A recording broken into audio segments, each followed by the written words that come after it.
বন্ধুরা, ২০২৬ বিশ্বকাপে কি আর্জেন্টিনা তাদের বিশ্বজয়ের মুকুট ধরে রাখতে পারবে?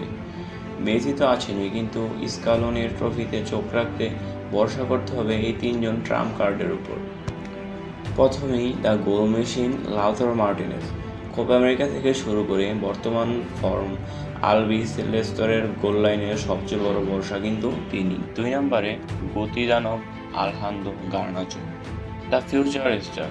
মেসির পর আর্জেন্টিনার আক্রমণভাগের ভবিষ্যৎ ভাবা হচ্ছে তাকে। তার স্পিড আর ড্রিবলিং প্রতিপক্ষের ডিফেন্স ভেঙে দেওয়ার জন্য যথেষ্ট।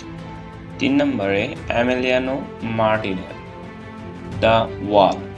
আর সবশেষে পোস্টের নিচে যখন বাজ পাখি দিবো মার্টিনেজ আছেন, তখন ভক্তরা নিশ্চিত যে কোনো বড় ম্যাচ বা পেনাল্টি শুট আউটে তার সেভ আর্জেন্টিনাকে আবারও জেতাতে পারে।